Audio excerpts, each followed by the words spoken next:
Has Curtis learned nothing from last time? Oh my god. Love Island All Stars Wednesday the 29th of January, and the boys were talking about Luca and Elma saving Tina, and they were saying this is like the best thing you could have done because you brought Tina back for Scott, but it's also the worst thing because now he's really got to decide if he's committed to her or not. Realistically though, Tina was the only one who made sense. They weren't going to split up the couple, and what was the point in bringing back Naz? He didn't put any effort in with MD. He was obviously only in there for the money. And not only that, I still don't understand how Tina was in the bottom and Elma was at the top. Baffling. They brought in two new bombshells, Sammy and Danielle. People online weren't happy that she was coming in because apparently she was a Casa girl and she was only in it for a couple of episodes, and they were saying, oh, Love Island's really scraping the bottom of the barrel. But apparently they contact all of the ex-contestants to see if they want to come on. I was absolutely loving this swimming costume on her, by the way. And not in a nasty way, but when I was watching this last night, I thought, is she the only girl in that house who's still got her real boobs, real teeth, and real hair? I could be wrong, but that seems to be the case. The bombshells didn't enter the villa, but they had to choose two people to spend the night with.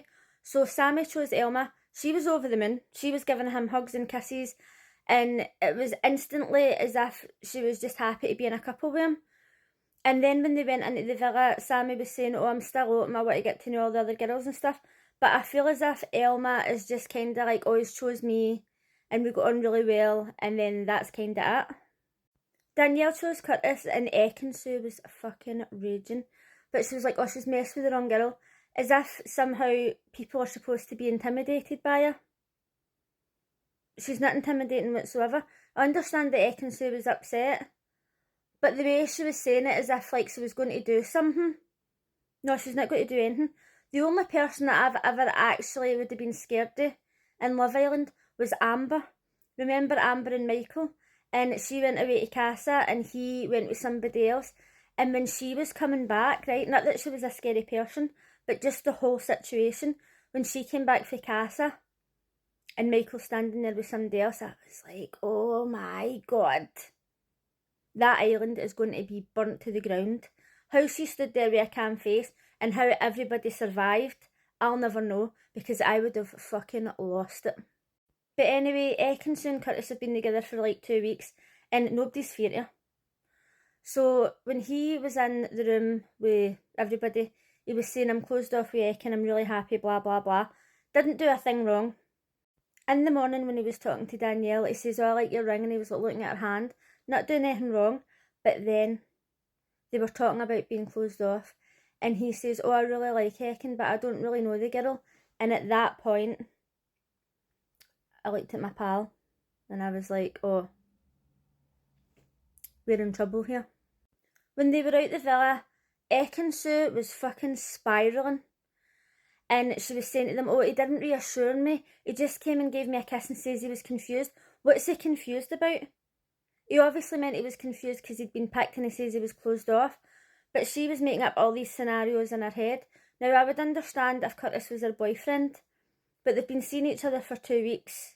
And I know that time passes differently in the Love Island villa, but she just was like, it was just too much.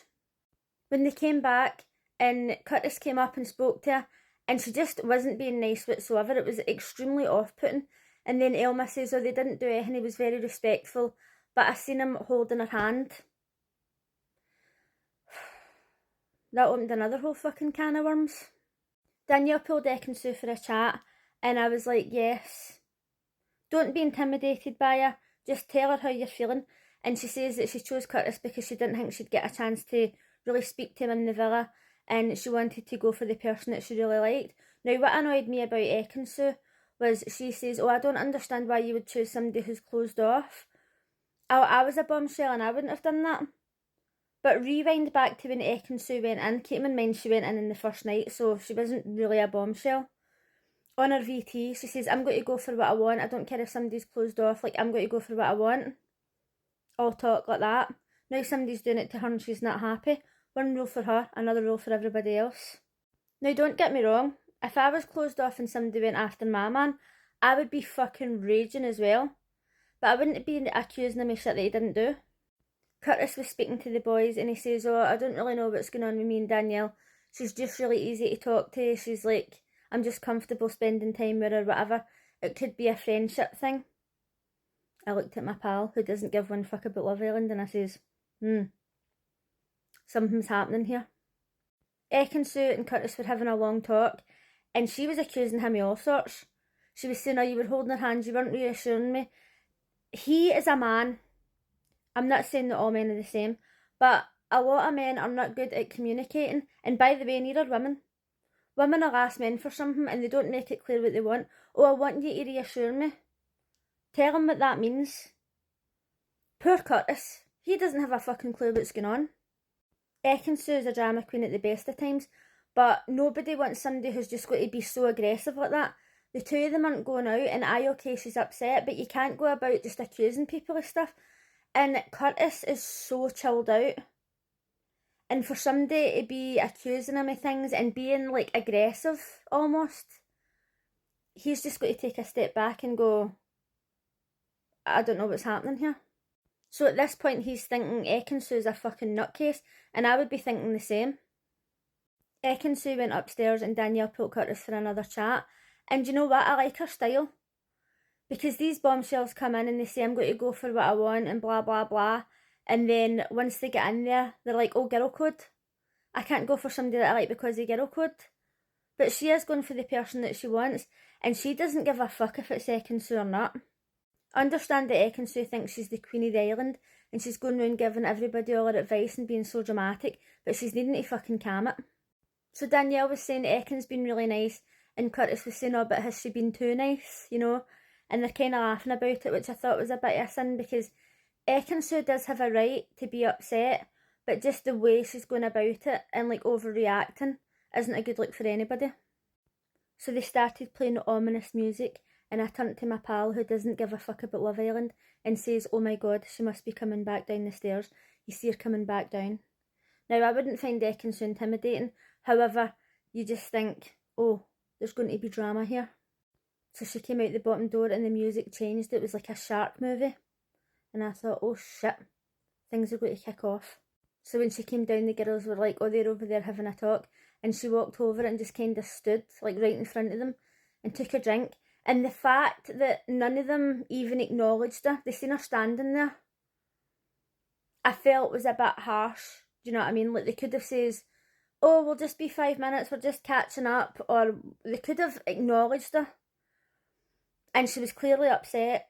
And at that point, I did feel bad for her. So she walked away and she was crying. And Ronnie was comforting her. And don't get me wrong, I felt bad for her, right? Because I think that she really likes Curtis. But it's just the way she's overreacted. Like, nobody wants somebody who's going to be in their face and accusing them of doing stuff that they haven't done. But then Curtis turned to Danielle. And they were talking about being closed off. And she says, oh, do you think that you've like closed it off too soon? And he says, oh, I think I might have. And I thought, shit, he's done it again. He's done it again. Because when he was in his season, as we know, he closed it off soon. The lassie totally fell in love with him. They went to Casa, he met somebody else. And it was a whole fucking situation.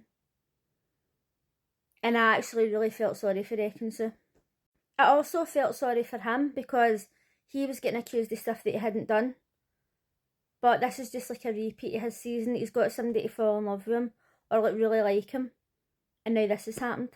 At this point, I think that both Ekin-Su and Curtis are in the wrong. But let me know what you thought of last night's episode, and I'll see you again tonight. Bye!